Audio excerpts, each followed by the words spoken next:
24 August Sheikh Hasina সরকার পতনের পরে ধানমন্ডি সুধা সদন, যেটা শেখ হাসিনার নিজস্ব বাসভবন, ওয়াজেদ মিয়ার বাসভবন, সেই বাসভবনে একাধিকবার আক্রমণ করা হয়েছে এবং সেটা ভেঙে গুড়িয়ে দেওয়া হয়েছে, পুড়িয়ে দেওয়া হয়েছে। মোটামুটি অবয়বটা আছে, ধানমন্ডি 32-এর মতো বুলডোজার নিয়ে গুড়িয়ে দেওয়া হয়নি, শুধুমাত্র এটাই পার্থক্য। মাটির সঙ্গে গুড়িয়ে দেওয়াটা বাদ দিয়ে সব কিছুই হয়েছে, পুড়িয়ে একেবারে শেষ করা হয়েছে এবং সেটা এখন একটা পোড়ো বাড়ি এবং ভৌতিক একটা বাড়িতে রূপান্তরিত হয়েছে। কিন্তু কি হচ্ছে সেখানে রাতের আঁধারে? শেখ হাসিনার এই বাড়ি সুধা সদন, আমরা জানি যে শেখ হাসিনার বিরুদ্ধে যে রায় আন্তর্জাতিক অপরাধ ট্রাইব্যুনালে মৃত্যুদণ্ডের রায়, তারপরে আদালতের নির্দেশ এসেছিল শেখ হাসিনার সমস্ত সম্পদ ক্রোক করার, জব্দ করার। এরই মাঝে একাধিক আন্তর্জাতিক গণমাধ্যমে, সংযুক্ত আরব আমিরাত, ভারত সহ বিভিন্ন গণমাধ্যমে উঠে এসেছে শেখ হাসিনা এবং তার পরিবারের $6.2 বিলিয়ন সম্পদ জব্দ করেছে সরকার, বাংলাদেশ ব্যাংক। এই খবরগুলো জানি। তার মানে সুধা সদন এখন সরকারের আন্ডারে। এটা শেখ হাসিনার সম্পদ আর না, সরকারের সম্পদ। সরকারের সম্পদ যখন সুধা সদন, তখন সেই সুধা সদন ওখানে কি হচ্ছে না হচ্ছে সেটা দেখভাল করার দায়িত্বও তো সরকারের কাঁধেই বর্তায়। তাহলে ওখানে কি হচ্ছে রাতের আঁধারে? এবং ভয়ঙ্কর ঘটনা কেন গত রাতে ঘটল? একজন যুবকের মরদেহ ঝুলন্ত অবস্থায় সেখানে পাওয়া গেল। চলুন একটু বুঝে ওঠার চেষ্টা করি। একদিন পর, অন্তত 24 ঘন্টা পর এই খবরটা গণমাধ্যমে কেন এলো, কেন এই খবরটা চেপে যাওয়ার চেষ্টা করা হচ্ছিল? থাকবেন পলিটিক্স টিভির নিয়মিত আয়োজনে। ধানমন্ডিতে শেখ হাসিনার যে বাসভবন ছিল সুধা সদন, সেই সুধা সদন এখন একটা পরিত্যক্ত বাড়ি, আগুনে পুড়ে সবকিছু, তো আর কিছু নেই। তো সেই পরিত্যক্ত বাড়ি, আমরা জানি যে গত 2 বছর ধরে এটা কখনো পাবলিক টয়লেট, কখনো মাদক সেবীদের আড্ডা, সন্ত্রাসীদের আড্ডা, এই কাজগুলোতে পরিণত হয়েছে সেই জায়গাটা। এবং সেই জায়গাটা যে কোনো ভালো মানুষ যায় না সেটা মোটামুটি নিশ্চিত। আমরা দেখেছি যে ওটা তো শেখ হাসিনার ধানমন্ডির 5 নম্বরে বাড়ি। আওয়ামী লীগের যে প্রধান কার্যালয় বঙ্গবন্ধু এভিনিউতে, সেই কার্যালয় তো গণশৌচাগারে পরিণত হয়েছে 5 আগস্টের ভাঙচুর এবং পোড়ানোর ঘটনার পরে। যদিও কয়েক দফা সেটা দখলের চেষ্টা করা হয়েছে জুলাই যোদ্ধাদের নামে, এবং সেটা দখলের প্রক্রিয়া সম্পন্ন করতে এনসিপি নেতা কয়েকজনকে নিয়ে ওখানকার একটি বেশ দামি হোটেলে অন্তত প্রায় 1 বছর অবস্থান করে টাকা না দিয়ে, 12 লাখ টাকা বিল না দিয়ে সেখান থেকে পালানোর ঘটনাও আমরা দেখেছি, এবং পার্শ্ববর্তী চায়ের দোকান এবং হোটেলে লক্ষাধিক টাকা বাকি রেখে পালিয়েছে, এরকম খবরও আমরা দেখেছি। সুধা সদনে হচ্ছে কি, খবর যেটা বলছে সেটা খুব একটা স্বস্তির খবর না। ইন্ডিপেন্ডেন্ট টেলিভিশনের এই শিরোনামটা দেখে নিন। সেখানে বলা হচ্ছে, পরিত্যক্ত সুধা সদনে ঝুলছিল যুবকের মরদেহ। কেন? সেটা কি সেই যুবক কি সেখানে নিজেই কাজটা করেছে, নাকি ঘটনা ঘটিয়ে কেউ ঝুলিয়ে রেখেছে? সেই ব্যাপারে পুলিশ এখনো কোনো তথ্য দিতে পারছে না। রাজধানী ধানমন্ডির 5 নম্বর রোডের পরিত্যক্ত ভবন সুধা সদন থেকে শাকিল নামের এক যুবকের ঝুলন্ত মরদেহ উদ্ধার করেছে পুলিশ। পরিত্যক্ত বাসভবনটির মালিক সাবেক প্রধানমন্ত্রী শেখ হাসিনা। যদিও এই তথ্যটা ঠিক না, এখন তিনি মালিক না, এটা সরকার জব্দ করে ফেলেছে। আজকে বেলা 11টার দিকে এই ঘটনা ঘটে, কিন্তু গণমাধ্যমে খবর এসেছে রাতে 11টার দিকে এই মরদেহটি উদ্ধার করা হয়। ঘটনাটা ঘটেছে গত রাতে। পরে বিকেলের দিকে মরদেহ ময়নাতদন্তের জন্য ঢাকা মেডিকেল কলেজের মর্গে পাঠানো হয়েছে। 11টার দিকে উদ্ধার করা হয়েছে, বিকেলে ময়নাতদন্তে পাঠানো হয়েছে। তার মাঝখানে অনেক সময় নেওয়া হয়েছে এই সিদ্ধান্ত নিতে যে এই ব্যাপারে কি করবে। নিশ্চয়ই ঊর্ধ্বতন কর্তৃপক্ষের সঙ্গে দেন দরবার, মিটিং, অনেক কিছু হয়েছে পুলিশের, স্থানীয় পুলিশের।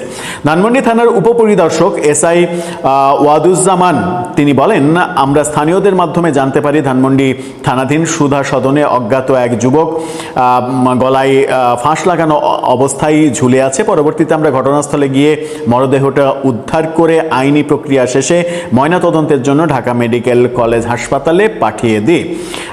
তিনি জানান, পরে সিআইডির ক্রাইম সিনের মাধ্যমে নিহত যুবকের পরিচয় শনাক্ত করা গেছে। তার বাড়ি মোহাম্মদপুরের জিগাতলার শিবপুর টালি অফিস। জিগাতলা আসলে মোহাম্মদপুর এলাকা নাকি ধানমন্ডি এলাকা? আমার মানে ধানমন্ডি এলাকা। শিবপুর টালি অফিস এলাকার 295/GHA-7 এই বাসায় তিনি থাকতেন। তার বাবার নাম সেকেন্দার আলী মাতুব্বর। ময়নাতদন্তের প্রতিবেদন পেলে এই মৃত্যুর সঠিক কারণ জানা যাবে, এটা পুলিশের এসআই বলছেন। 2024 সালের 5 আগস্টে সরকার পতনের পরে এই বাড়িটি একাধিকবার আক্রান্ত হতে আমরা দেখেছি। এখন সেটা আসলে মূলত ভূতের বাড়ি, পাশাপাশি মাদকসেবীদের আড্ডা, সন্ত্রাসীদের আড্ডায় পরিণত হয়েছে। যেহেতু শেখ হাসিনার যে মৃত্যুদণ্ডের রায়, সেই রায় ঘোষণার পরে আদালত সাথে সাথে এটাও বলেছে যে তার সমস্ত সম্পদ বাজেয়াপ্ত করতে হবে, জব্দ করতে হবে, এবং তার সম্পদ, তার পরিবারের অনেকের সম্পদ জব্দ করা হয়েছে। এই খবর শুধুমাত্র দেশের পত্রিকায় না, আন্তর্জাতিক মিডিয়াতেও প্রকাশিত হয়েছে। দুদিন আগেই সেটা নিয়ে আমরা কথাও বলেছি। সেরকম অবস্থায় এটা দেখভাল তো সরকার করবে। সরকার কি ঠিকঠাক মতো এটা দেখভাল করতে পারছে না? প্রফেসর ইউনূসের আমলে যে অবস্থা তৈরি করা হয়েছিল, এরকম শুধু শেখ হাসিনার এই বাড়ি তো না, সারা দেশে এই ঘটনা ঘটেছে, এবং যেগুলো জব্দ করা হয়েছে সম্পদগুলো, সেগুলো সরকার কেন দেখভাল করবে না? সেটা তো একটা বড় ব্যাপার। আর রায়টা তো হয়েছে মেটিকুলাস ইউনূস সরকারের আমলে, সুতরাং এই দেখভালের দায়িত্বটা প্রথমত তো তাদের ছিল। যদিও এখন তো তাদের দোষ দেওয়ার উপায় নেই, এখন ঘটনাটা বিএনপি সরকারের আমলে ঘটেছে, তাই তারা বলবে যে ঘটনা তো বিএনপি সরকারের আমলে ঘটেছে, আমাদের কি? আপনারা যে ওটাকে সন্ত্রাসীদের আস্তানা, মাদকসেবীদের আস্তানা বানিয়ে গেছেন, তাতে আসলে কোনো দোষ নেই। এখন প্রশ্ন হচ্ছে যে এরকম এই সুধাসদনের ঘটনাটা পাওয়া গেল, তার মানে হচ্ছে যে এটাতে ঠিকঠাকভাবে নজর না দেওয়ার কারণে এরকম একটা বড় ঘটনা ঘটলো। এখন কি অন্তত সরকার সচেতন হবে যে বাকি যেগুলো আছে, বিশেষ করে আওয়ামী লীগের হেড অফিস বঙ্গবন্ধু এভিনিউতে কিংবা ধানমন্ডি 3 নম্বর রোডেই, সম্ভবত 3 নম্বর রোডে আওয়ামী লীগের সভানেত্রী শেখ হাসিনার যে অফিস, পরপর 3-4টা বিল্ডিং মিলে তাদের অফিস ছিল, যে অফিসগুলো এখন ধ্বংসস্তূপে পরিণত হয়েছে, সেগুলোতে ঠিকঠাক মতো নজর রাখা হচ্ছে কি, নাকি সেগুলোকেও মাদকসেবী সন্ত্রাসীদের অভয়ারণ্যে পরিণত করে এরকম বড় বড় ক্রাইমের উপাদান তৈরি করা হচ্ছে? দর্শক, আপনার কাছে কি মনে হয়, এভাবেই চলবে দেশ? আপনার মতামত জানিয়ে লিখতে পারেন আমাদের কমেন্ট বক্সে। আসসালামু আলাইকুম রহমতুল্লাহি ওয়া বারাকাতুহু। সম্মানিত দর্শক, রাষ্ট্রপতি জনাব শাহাবুদ্দিন চুপ্পু তিনি পদত্যাগ করেছেন। বিধি মোতাবেক পদত্যাগ পত্র জমা দিয়ে তিনি বঙ্গভবন ছেড়ে দিয়েছেন বা দিবেন। আজকের এই ভিডিওটা আমি করছি সন্ধ্যার পর শুক্রবারে। যতটুকু আমি খবরে দেখেছি সেটা হলো গুলশানের একটি বাসাতে তিনি থাকবেন, এবং এই সময়টিতে রাষ্ট্রীয় প্রোটোকল অনুযায়ী তার যে অবসরকালীন ভাতা এবং তার যে ব্যক্তিগত স্টাফ, পিএস, এপিএস, এগুলো তিনি পাবেন। সরকারি সেবা পরিষেবা পাবেন একটা নির্দিষ্ট সময় পর্যন্ত। এটি হলো কথায় কথা। অন্যদিকে রাজপথে যারা শাহাবুদ্দিন চুপ্পু তার বিরোধী, তারা রীতিমতো তার বিচার চাচ্ছেন, তার মারাত্মক বিচার চাচ্ছেন। আর এই মুহূর্তে আসলে তার পক্ষে কারা এবং কী কারণে সেটা আমরা এখন পর্যন্ত বুঝতে পারছি না। দেশের বাইরে থেকে যারা ইউটিউবিং করেন বা কন্টেন্ট ক্রিয়েট করেন, তারা দিদার্সে ফ্রি স্টাইলে অনেক কথা বলতে পারেন, তাদের তথ্য বা উপত্যের কোনো ঘাটতি দরকার হয় না। কিন্তু আমরা বাংলাদেশে যারা আছি, তারা যে কোনো কথা বলার আগে এখানে আমাদেরকে 10 বার চিন্তা করতে হচ্ছে যে সমসাময়িক পরিবেশ পরিস্থিতির প্রেক্ষাপটে এই কথাগুলো যদি চ্যালেঞ্জের মুখোমুখি পড়ে, তাহলে সেক্ষেত্রে আমি কতটা নিজেকে ডিফেন্ড করতে পারবো। 2 নম্বর হলো যে আমরা যারা বাংলাদেশে আছি, অর্থাৎ ইউটিউবে বা এই সোশ্যাল মিডিয়াতে বছরখানেক বড় জোর সেইখানে আপনি অপতথ্য দিয়ে, ভুল তথ্য দিয়ে মানুষজনকে মাতোয়ারা করতে পারবেন। এমনকি ওয়াজ নসিহত করেও আপনি নট মোর দেন 1 ইয়ার। আমাদের দেশে দেখবেন যে সমস্ত লোকজন ইউটিউবে, ফেসবুকে খুব দ্রুত জনপ্রিয়তা অর্জন করেছেন, তারা 1 বছর, 1.5 বছর, 2 বছরের মাথায় কেউ নেই, নো ওয়ান।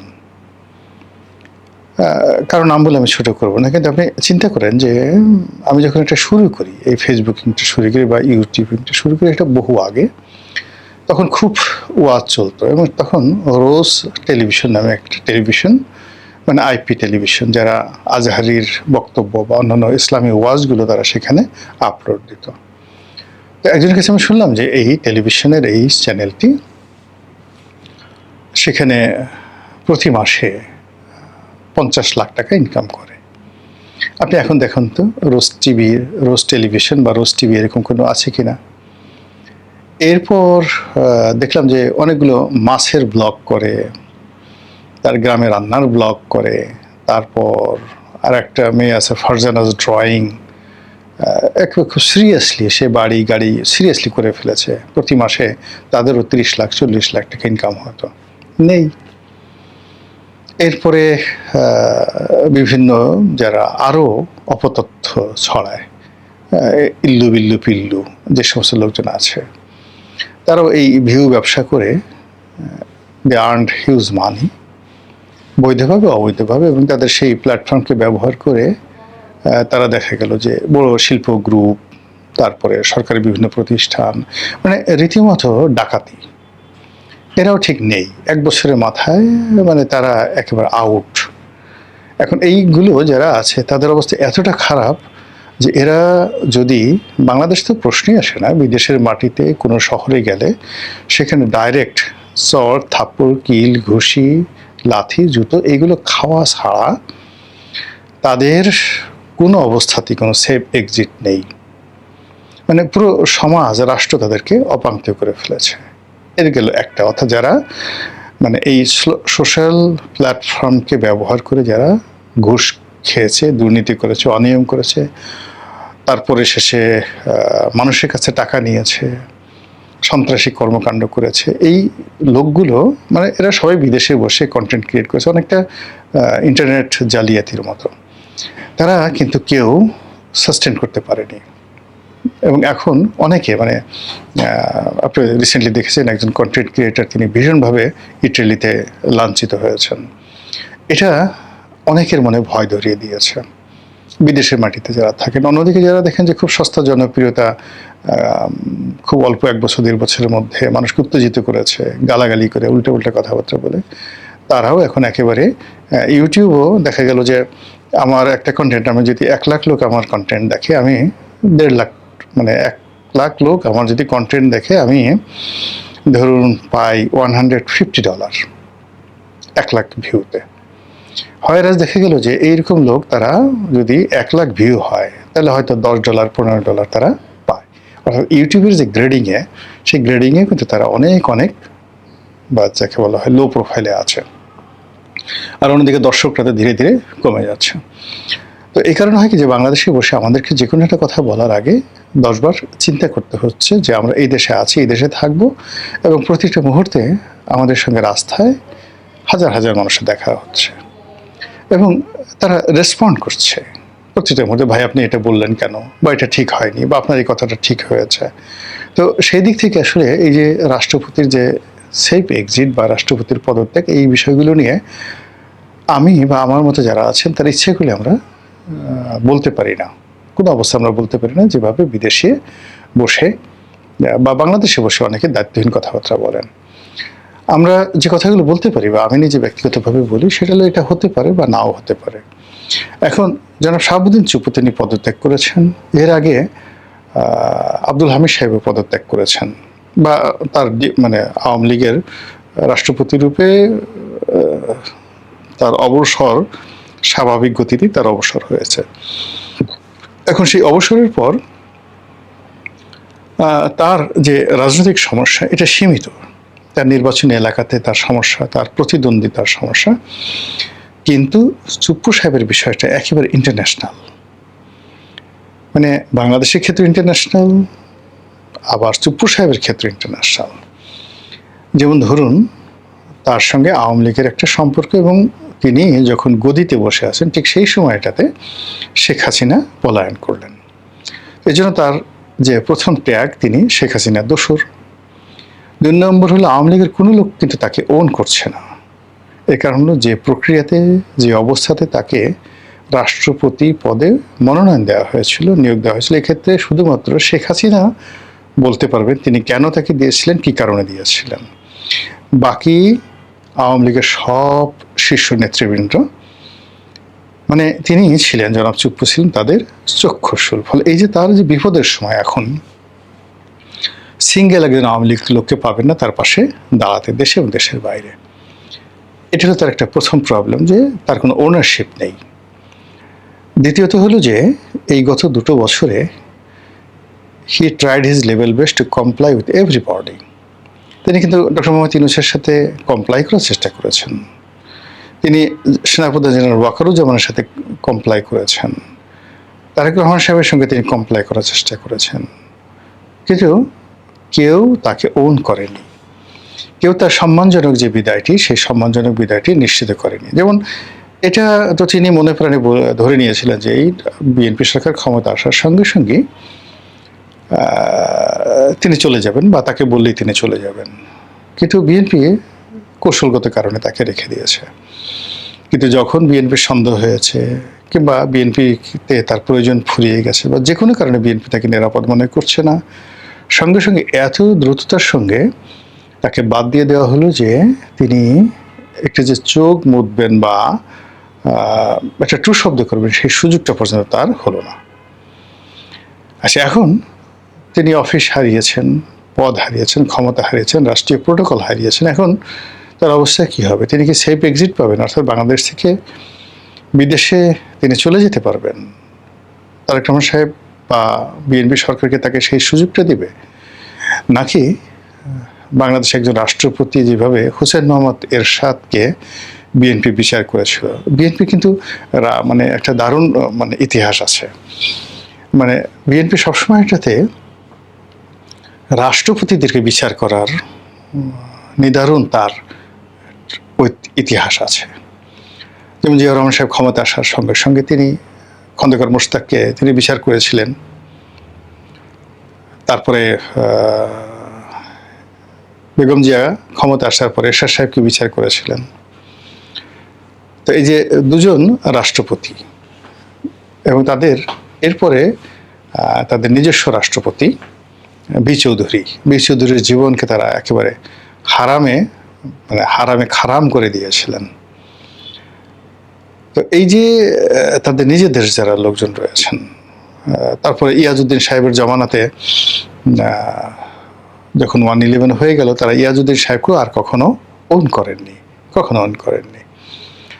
তো সেই দিক থেকে এরশাদ সাহেবের বিচার করা, খন্দকার মোশতাককে বিচার করা, বি চৌধুরীকে বিচার করা, এই জিনিসগুলো অর্থাৎ সরাসরি তারা ছোটোখাটো কোনো রুই কাতলা ধরেননি, একেবারে ডাইরেক্ট নীল তিমি, অর্থাৎ বাংলাদেশের প্রেক্ষাপটে রাষ্ট্রপতিদেরকে জেলে নেওয়া, জেলের মধ্যে সেখানে পায়খানা পেশাব যেন ঠিকমতো করতে না পারে এই জন্য সেখানে সিসি ক্যামেরা বসিয়ে দেওয়া, এরপরে রাষ্ট্রপতি তার 70-80 বছর বয়সে সে যেন রেল লাইন দিয়ে জোরে জোরে দৌড়াতে পারে, তারপরে শেষে রাষ্ট্রপতি বাসায় বসে আছে, তার ঘরের মধ্যে আগুন ধরিয়ে দেওয়া যেতে পারে, তারপরে কার্পেটে আগুন ধরিয়ে দেওয়া গেল, এবং হাফ প্যান্ট পরে রাষ্ট্রপতি সে সাংবাদিকদেরকে ডাকছে। এই বিশুদ্ধ এই ঘটনাগুলো আমরা বাড়িধারা পাশায় দেখেছি, এই ঘটনাগুলো।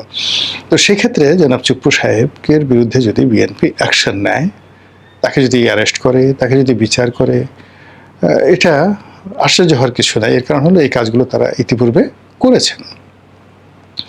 তো সেই দিক থেকে চুপ্পু সাহেবের বিরুদ্ধে তার তো শত্রুর অভাব নাই। তার প্রথম শত্রু হলো জামাত এবং এনসিপি, এবং এটার অর্থনৈতিক কারণ আছে, সামাজিক কারণ আছে। প্রথম কারণটা হলো যে জামাতের সাথে এস আলমের একটা দাকুমার সম্পর্ক, আর তিনি এস আলমের অত্যন্ত ঘনিষ্ঠজন ব্যক্তি ছিলেন, এটা সবাই বলা বলি করেন। আর এস আলম এখানে